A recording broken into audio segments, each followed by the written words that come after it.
Amb el programa veureu que ara aquesta sessió del primer bloc, del bloc filològic, aquí hi hauria d'haver 3 persones, i ja en som 3, hauríem de ser 4 llavors, però 3 que intervindran. La tercera persona que falta, el Joan Paitaví, no ha pogut vindre perquè avui no es trobava bé, estava enfebrat, i si tenim temps i la cosa va més o menys bé, ens ha enviat un text que en tot cas llegiria al final. Tot i així, sí que tenim la Mercè Lorente i el Francesc Ballone, que efectivament ens parlaran i faran la seva intervenció. Us començaré presentant la Mercè Lorente, que és filòloga, és professora titular del Departament de Traducció i Ciències del Llenguatge de la Universitat Pompeu Fabra, a Barcelona, on imparteix docència en terminologia i lingüística aplicada. Actualment és directora de l'Institut de Lingüística Aplicada, el IULA, i forma part del grup de recerca del IULATERM, que treballa sobretot el lèxic i la terminologia.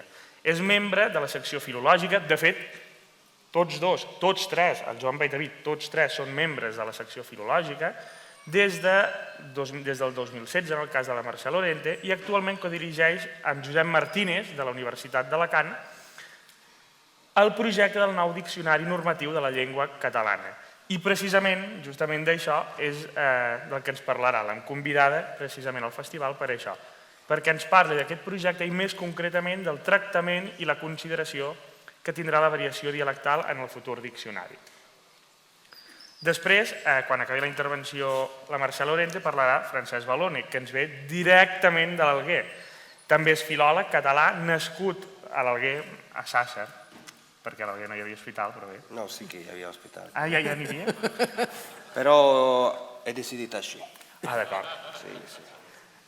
En tot cas, ve de l'illa de Sardenya i ha treballat amb molta profunditat els àmbits de la fonètica, la sociolingüística i la normativització, especialment els aspectes acústics del català de l'Alguer, comparant-los amb els d'altres varietats del català i del sard.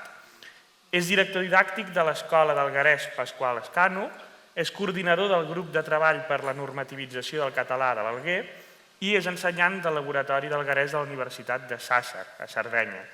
També és membre de l'IEC, de l'Institut d'Estudis Catalans, des del 2016, en representació de la ciutat catalana de Sardenya, l'Alguer. I avui, quan acabi la Mercè Lorente, precisament ens parlarà de la normativització, del procés de normativització de l'Alguerès. I si tenim temps, us faré una presentació en nom de Joan Paitaví.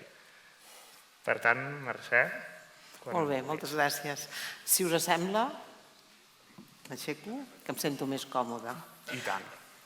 Bé, doncs, com heu vist el títol de la participació, avui parlarem molt breument, perquè som a les Beceroles, al començament del projecte, de què en farem de la variació dialectal en el futur diccionari normatiu de la llengua catalana dins d'aquest festival. La primera cosa que hem de respondre és per què fem un nou diccionari, si ja n'hi ha. Bé, de diccionaris sempre n'hem fet molts. L'Institut d'Estudis Catalans va començar l'any 1917 amb el diccionari ortogràfic, el 1932 Pompeu Fabra va publicar el diccionari que era el canemàs del futur diccionari de l'Institut, després va venir la guerra i per tant com a diccionari normatiu no en vam tenir un altre fins l'any 1995, però que era un diccionari que es va fer sobre la base del Fabra. Una gran actualització, perquè havien passat molts anys, però era una actualització del fonament, de la nomenclatura del diccionari Fabra. Aquests són els diccionaris que hem tingut de referència normatius. També se n'han fet d'altres de diccionaris en aquest temps.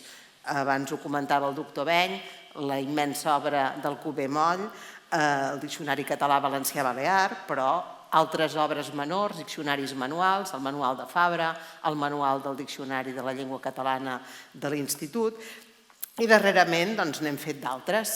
I per tant, ara en aquest moment de diccionaris normatius vigents en tenim un que és el de referència, el DIEC, que es va fer la segona edició l'any 2007 en paper, però que sobretot ara és consultat per milions de persones en línia a través d'ordinador o bé en tauleta o al mòbil. I després tenim un altre diccionari normatiu que es va publicar l'any passat, exclusivament en línia, aquest no s'ha fet en paper, que es diu Diccionari Essencial.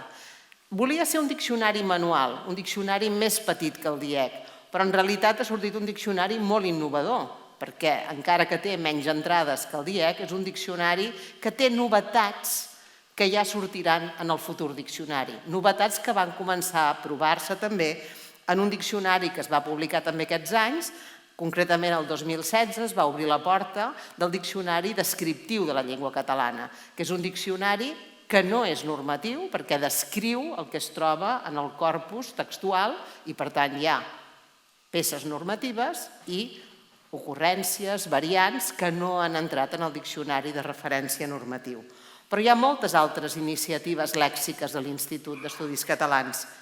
La base de dades lexicogràfica, on tenim a disposició i que també es pot consultar en línia els diccionaris del segle XIX i del segle XX, el corpus textual de la llengua catalana, on tenim obres des del 1833 fins pràcticament l'actualitat, portem un decalatge, em sembla, de 4 anys en aquest moment, un corpus oral que està en construcció, aquest encara no es pot consultar, però que serà també una gran novetat, i per fi una obra en què el responsable, també el tinc aquí, en Joan Beny, que era la publicació sobre l'estàndard oral, el volum de lèxic que va aparèixer el 2019 i que també pot ser consultable en línia.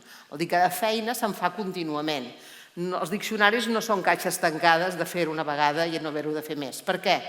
Perquè són obres humanes, no són mai perfectes, i perquè la llengua és viva i s'ha d'anar recollint, va canviant, i per tant hem d'anar recollint novetats, hem d'anar reflexionant sobre allò que tenim recollit en els diccionaris. Què és un diccionari de referència i normatiu? És un diccionari d'ampli abast, per a tothom.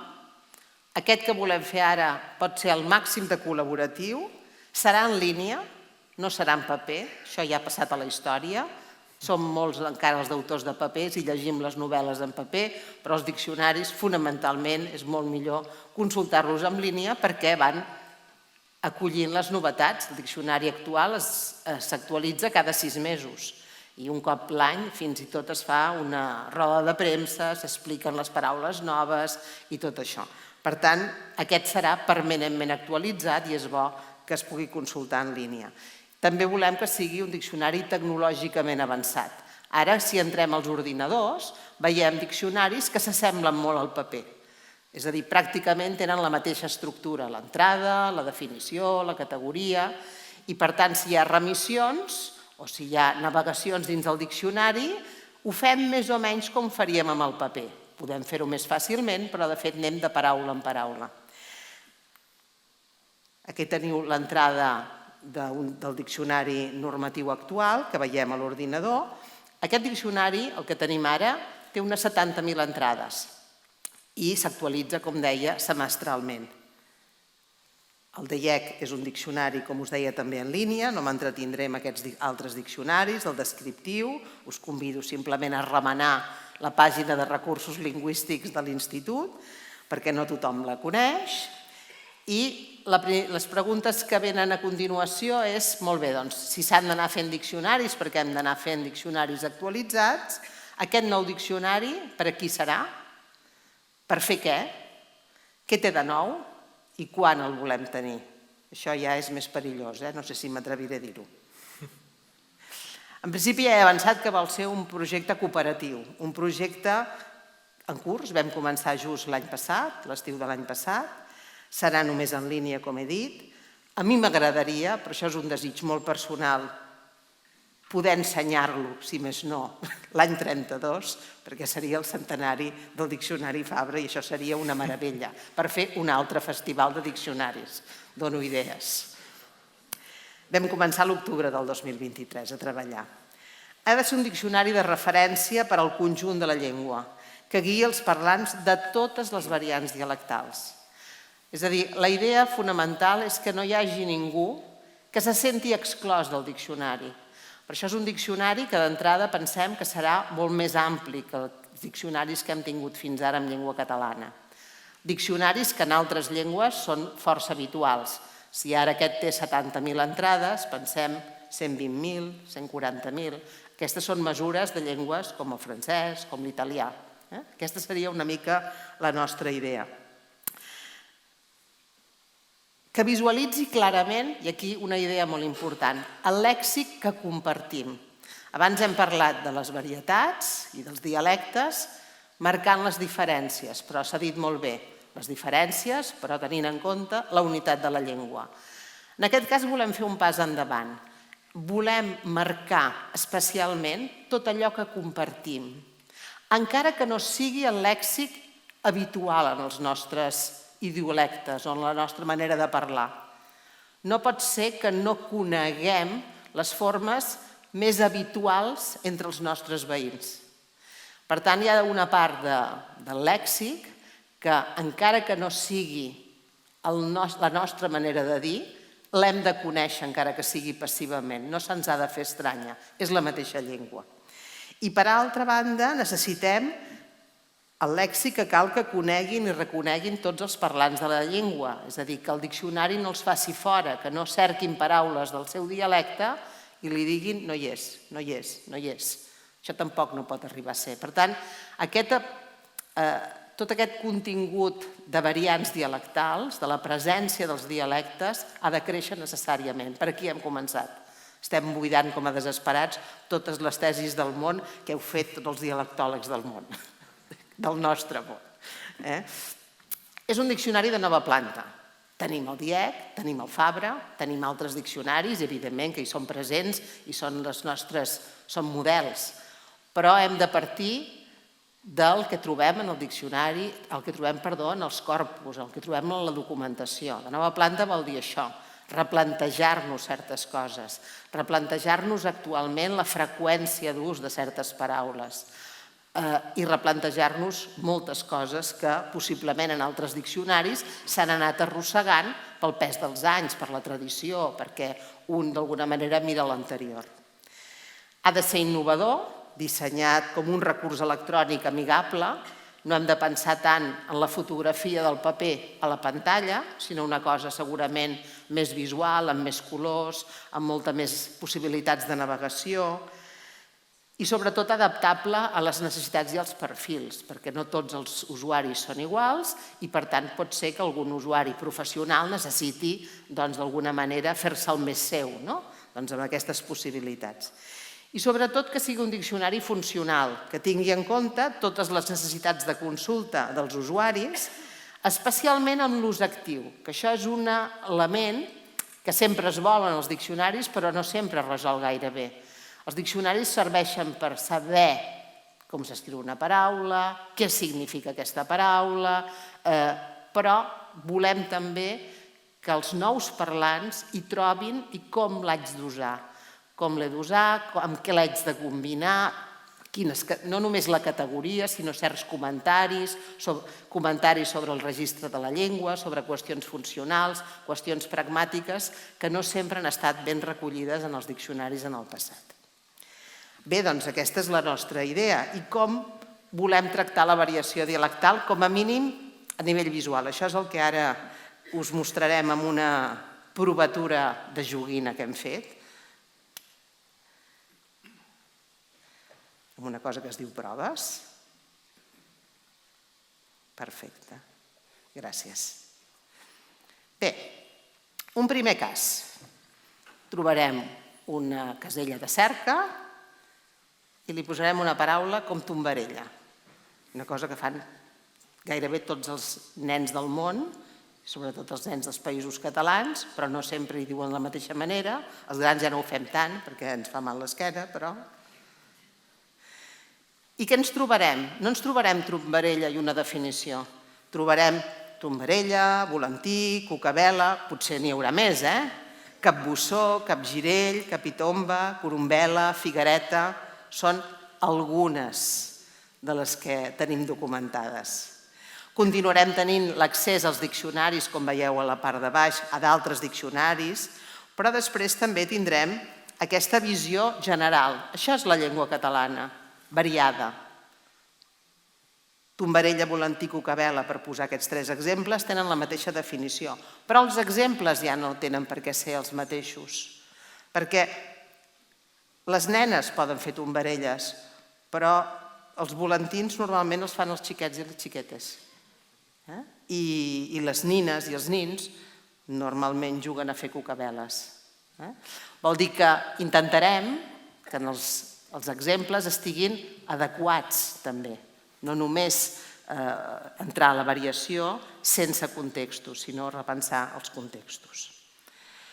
Possibilitats, com he dit, lèxic compartit en verd és una idea, no sé si al final serà verd o serà d'un altre color, però la idea és que hi ha 3 variants de 3 grans dialectes que un parlant habitual hauria de conèixer, encara que només en faci servir una. No li hauria de fer-se estranya. Possibilitats de, no sé si ho aconseguirem, doncs si hi ha el mapa de la tombarella, la cucavela i el volantí a l'atles lingüístic potser la podrem veure. Bé, i també una novetat que són els comentaris. Això és molt important per fer els diccionaris, per poder-hi vehicular usos actius, aprendre, i informació. És una variant, volantí, és una variant originària de part del valencià, no de tot el valencià, que ha esdevingut de referència a tot el País Valencià a través de l'escola, els mitjans, etc. Aquesta mena d'informacions volem que circulin. Cucavela, doncs variant pròpia del balear, bé, el que sigui. Aquí teniu també altres informacions. Els comentaris són una de les novetats que van aparèixer en el Diccionari Descriptiu de la Llengua Catalana i que també hi ha en l'essencial, i aquest nou diccionari també en tindrà. Un altre exemple, jo entro capitonya, que era una de les variants que hem vist, una capitonya que no hi era. Encara que no hi hagi capitonya, he de trobar això. Això és el que deia, no volem que els parlants s'hi sentin exclosos. Capitonya potser és una solució molt local, més restringida fins i tot que una comarca. Potser no la podrem incloure, no ho podrem incloure tot, però com a mínim que no exclogui aquesta possibilitat el parlant de poder arribar a la fitxa on s'expliquen les altres variants d'aquesta paraula. Un segon cas. Vaig acabant, Només en duc 3. Moll. Bé, aquesta és una paraula polisèmica. Què pot dir? Doncs pot ser la part comestible d'una fruita, o un peix, o una infraestructura, o pot ser l'adjectiu tou, bla, o pot ser un masculí que vol dir porció carnosa d'una part del cos. Imaginem que volem l'adjectiu. Triarem i ens trobarem la mateixa situació. No ens trobarem la definició de tou-tova i en tot cas una remissió que ens faria entrar en una altra fitxa. El que volem és que la variació aparegui d'entrada, que es vegi d'entrada. Tou-tova, bla-blana, blan-blana, moll-molla, que cedeix fàcilment a la pressió, seria la definició. Els exemples adaptats, els primers són els que encara són en el DIEC, els altres són altres possibilitats. I comentaris també, blan-blana del balear, moll-molla usat en una part del valencià, Menorca, Eivissa i l'Alguer. Un tercer cas. Variació lèxica territorial amb variació funcional.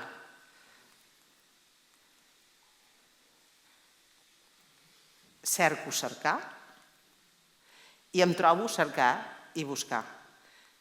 I em trobo informació que em diu els parlants que normalment empren buscar usen cercar en registres formals. És a dir, quan la variació ens remet a qüestions que tenen a veure amb les situacions, amb els contextos comunicatius, doncs hi haurà una mínima informació per poder orientar els parlants i sobretot els nous parlants que volem que s'hi sumin, sobretot amb aquests números que ens diuen tan terribles. I res més, només us volíem ensenyar que la variació dialectal serà a la porta del diccionari.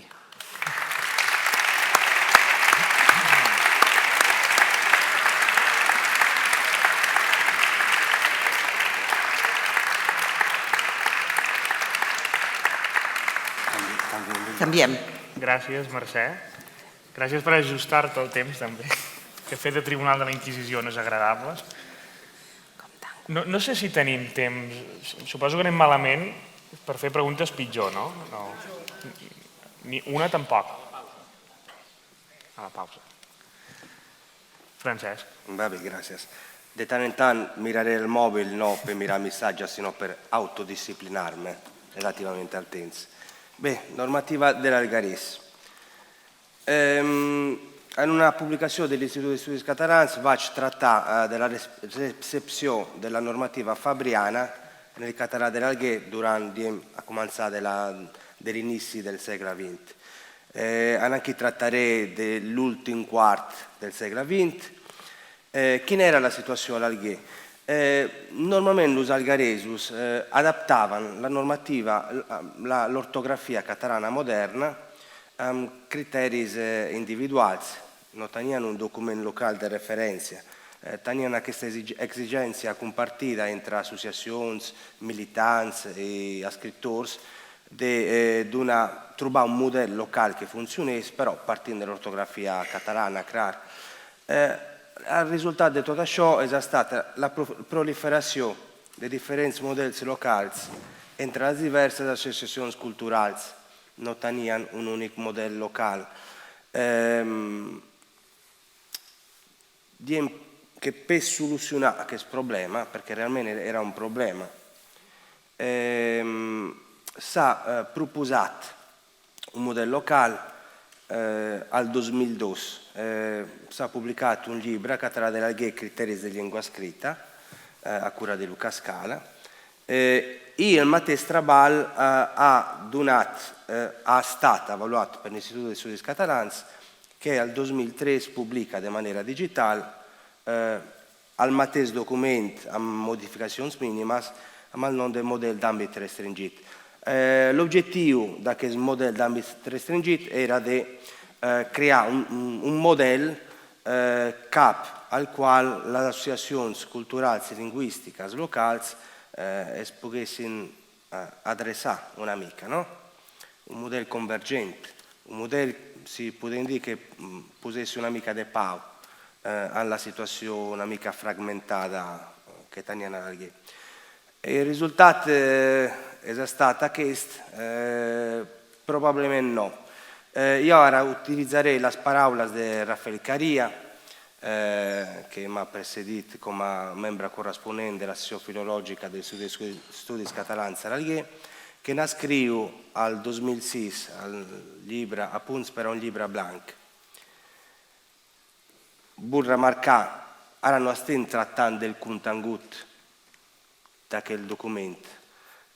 Jo puc dir com a títol personal che io aveva comprato il libro, l'aveva utilizzato, è una buona opera fatta per persone competenti, seriose.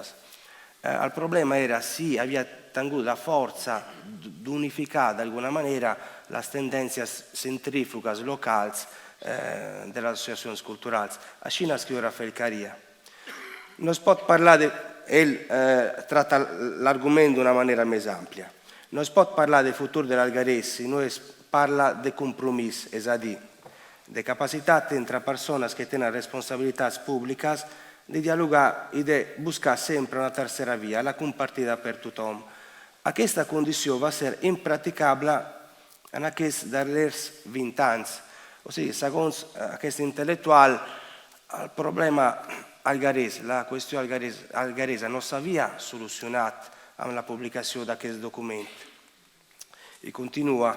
Em sembra doncs urgent i necessari assenyalar totes les ja esmentades associacions que treballen a favor de l'algarès l'urgència de formar una comissió unitària per a la normalització de l'algarès. Aquí Rafael Caria utilitza normalització com a sinònim de normativització. Condició sine qua non per als ulteriors passos istitucionals adreçats a l'Ajuntament de l'Alguer.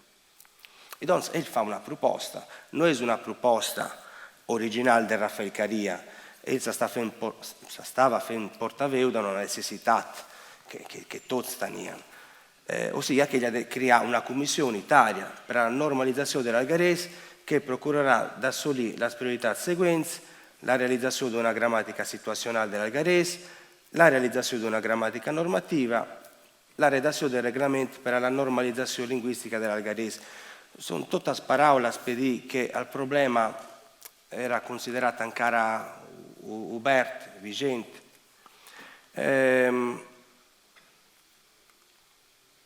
E questo è il dia della presentazione della Commissione, il 2007. A questa Commissione si riuniamo 5 associazioni culturali locali, però realmente non va a produrre documenti o proposte formali. Al 2015, le 3 scuole di lingua storica dell'Alghè, la scuola del Algherese Pasquale Ascano, la scuola dell'Associazione per la salvaguardia del patrimonio storico-culturale dell'Alghè e la scuola d'Omnium Culturale, vanno cominciare a lavorare per trovare forme scompartite, soluzioni scompartite, un modello locale unitario. També questa esperienza si va a concludere in 3 anni, però già io també feia parte, già aquella esperienza ci ha permesso di trovare criteri di lavoro che avremmo utilizzato l'esperienza della quale vi parlerò ora. Finalmente al 2018 si va formare la consulta civica per le politiche linguistiche del català dell'Alghè. Tutte le associazioni algheresi che tengono la promozione dell'algherese come obiettivo principale o entre gli obiettivi principali dello Statuto hanno fatto parte e fanno parte di questa consulta e a mese altre associazioni culturali. Pertanto, direi che è un ente che è realmente rappresentativo del mondo culturale e linguistico algherese. Al stesso anno della fondazione, la consulta va a formare il gruppo di lavoro per la normativizzazione del català dell'Alghè, formato da 6 persone. Io ho avuto l'onore di fare il coordinatore e la persona che realmente formalizzava le proposte che da spesso andavano discutendo. Però ricordiamo Guido Sari, Carla Valentino, Maria Grazia Fiori, Maria Antonietta Salaris e Giuseppina Pascalis, tutte persone che hanno sempre fatto parte del mondo culturale algherese, maestras de scuolas, professoras, poetas, persone che realmente sanno bruttare le mani l'algherese. Come la metodologia del lavoro, ma che ha fatto tutto ciò che abbiamo fatto a base di nosaltres, doncs, in primo luogo abbiamo fatto al dizionario català dell'Alghè, té pocs mots, sono 24.000, però è la base di dati sopra la quale abbiamo cominciato a lavorare, il modello d'ambito restringito, chiaramente l'ortografia catalana e tutta la resta di letteratura che teniamo a disposizione. A partire da ciò, io stesso mi incaricavo di fare proposte ortografiche relative all'ortografia dell'algherese. Queste proposte venivano discutite, approvate dins del nostro gruppo di lavoro e quando le abbiamo entregate ai membri della consulta, il risultato è che per la prima volta nella storia dell'Alghè queste sono state votate per unanimità. Pertanto per noi è un esito storico. Si è accabato così? No. In primo luogo vi voglio dire che tutte queste proposte si trovano in un libro che ho avuto l'onore di pubblicare io stesso e sopra il quale vi sposerò al codice QR al finale di questa presentazione, da qui a 3 minuti. Chi vuole può inquadrare alla pantaglia e si può scaricare il libro o se no invierò l'indice agli organizzatori e chi lascia l'adressa elettronica si può scaricare.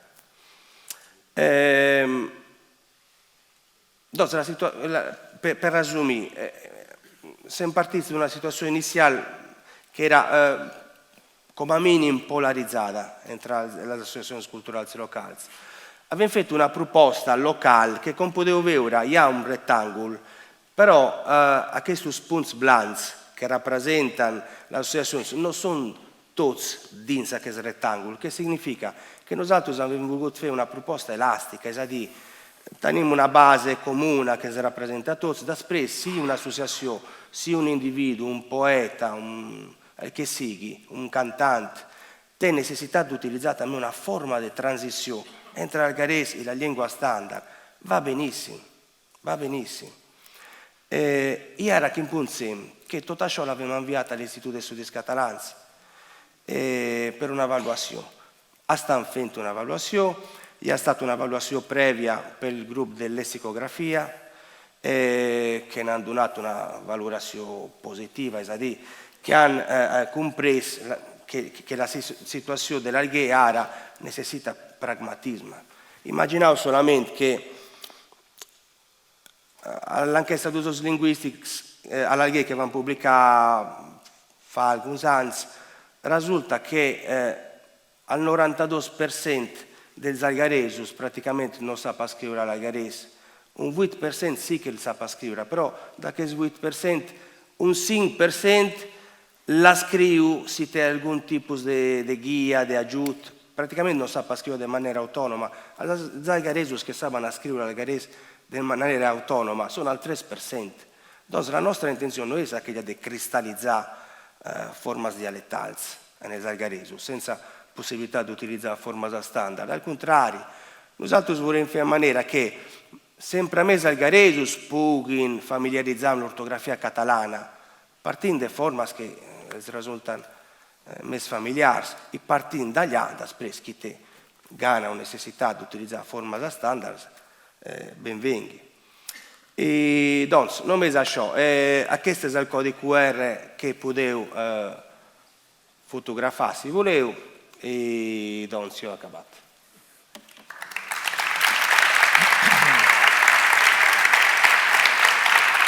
Tretze minuts. Fantàstic.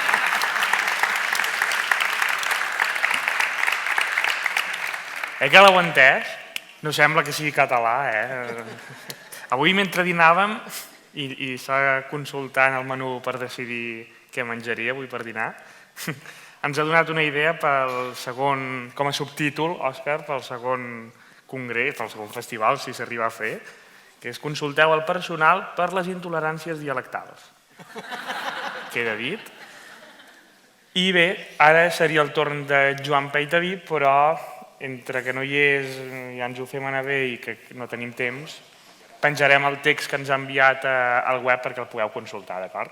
I així guanyem temps, el temps.